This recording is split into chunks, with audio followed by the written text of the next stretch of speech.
I don't know whether to start again. Basically, okay, so this is going to be a two-part vlog, and I hate that. I hate that it's going to be a two-part vlog. But the whole point of these is to do them and record them and, to be honest, in it. Basically what just happened is I set an alarm earlier, and it just went off, stopping my recording. It couldn't even like pause the recording, it actually stopped it. So I'm not gonna do it. I'm gonna have to double link it and put them into each other, and that's really bloody annoying because it's only a vlog. It doesn't need to be you know, that long.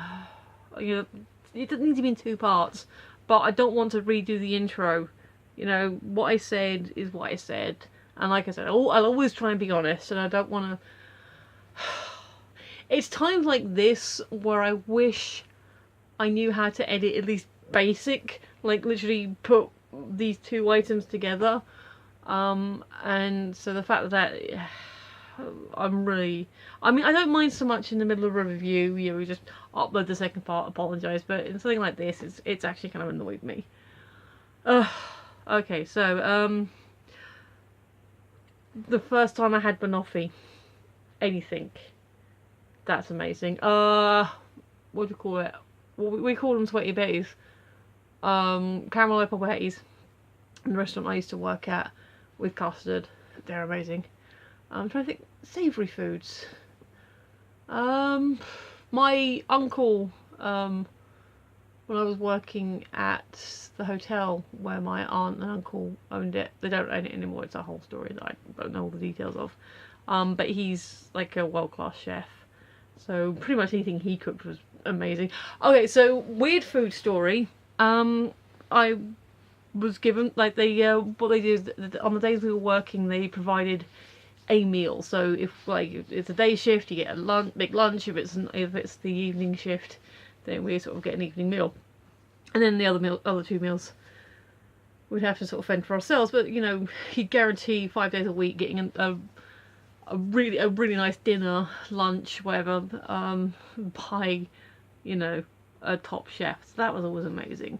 But one of the ones, my aunt sort of goes, "Oh, here, it's time for your lunch. It's all ready for you." So we had a room at the back that we would eat in.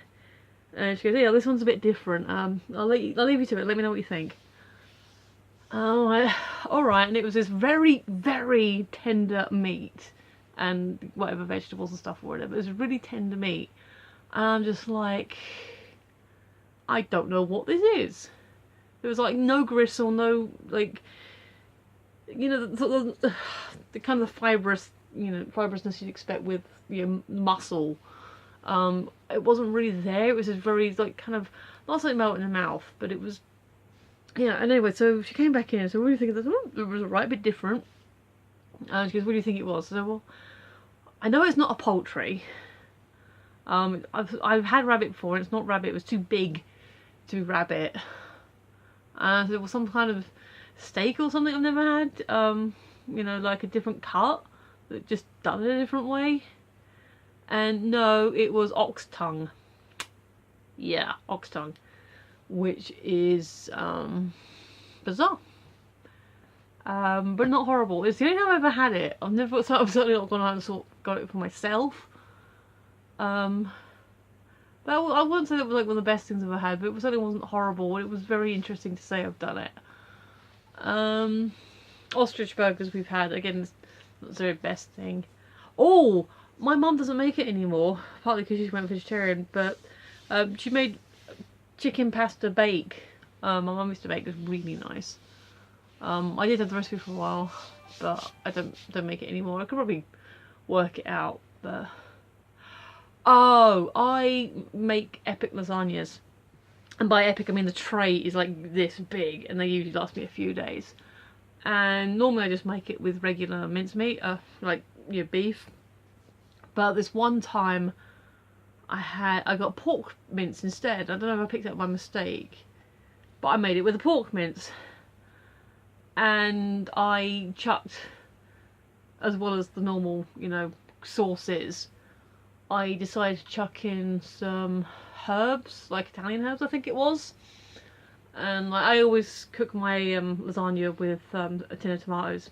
Like, get like chopped tomatoes, chuck it in as well. That gives it a bit of extra liquid, especially when you make a really huge one. You sort of need that. So I had this lasagna, this pork lasagna, and it tasted like spicy sausages. It was like a sausage flavoured lasagna. It was amazing. I'll never be able to make that exact, even if I made it with a pork mince again. I don't think I'd ever be able to get that exact combination of herbs and everything. So that was really nice, and like I said, that lasted me a few days. Usually, if I'm going to make an epic lasagna, I'll usually get like a load of salad stuff as well. So I'll just have the big slice of lasagna and just some side salad, which is the best way of doing it. Again, the restaurant I used to work at, they used to do the lasagna with garlic bread and chips, and I was just thinking, that's a lot of carbs on one plate. I mean, it was nice. It was nice. Anything with chicken, I'm a big fan of. Is it Hunter's chicken, or when you get the chicken breasts, the bacon, the barbecue sauce and cheese, that's nice. I don't know if it's Hunter's or it's something else, but I like that. First I had steak, that was nice. That was really good. Yeah, I mean, so like I said in the first half, that fridgy milkshake, the chocolate fudge brownie cake. Yeah, so sorry if you're only tuning into the second part of the video because the first part clocked out. The actual question is, what is the best thing you've ever tasted? What did it taste like? I mean, how do you describe a taste? It tasted like a thing, like something else. If you don't know the taste, then, like I said, the lasagna tasted a bit like spicy sausage, mildly sausage, like pork and herb, not like we're not talking about chorizo or something like that. The fudge brownie fridgy tasted like liquid fudge brownie. Banoffee tastes like banana and toffee combined with the pastry.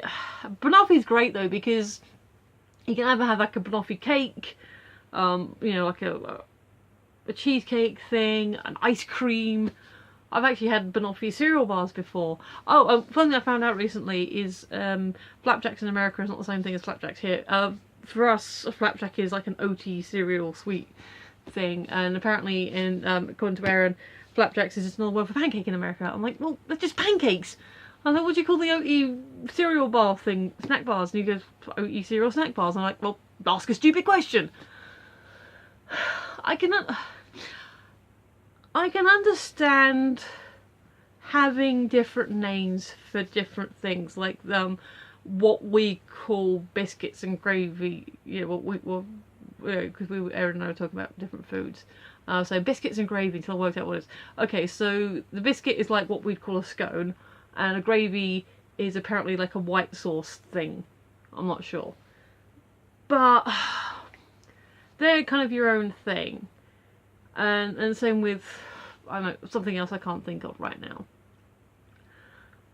If you want to call it, if you want to create this concoction and name it a thing, fair enough.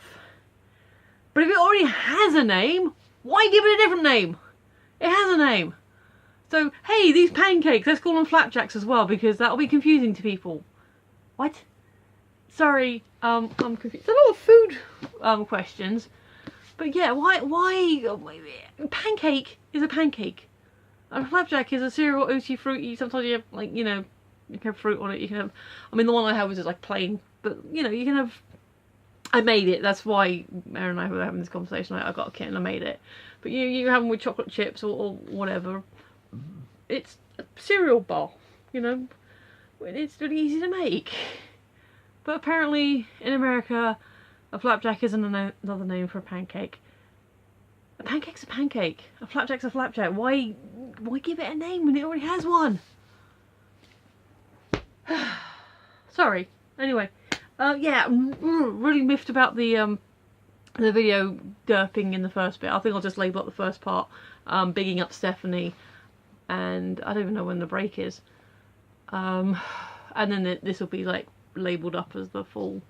I'll put part 1 and part 2 on it anyway, but yeah, I'm not happy about that. But anyway, where are you? I need a new bit of paper. Yes. So yeah, thank you for, if you haven't watched this, especially all the way to the end. You can follow me here on Twitter or on Tumblr. I don't really do Tumblr. I do Tumblr, but I'm not, not really on it all the time.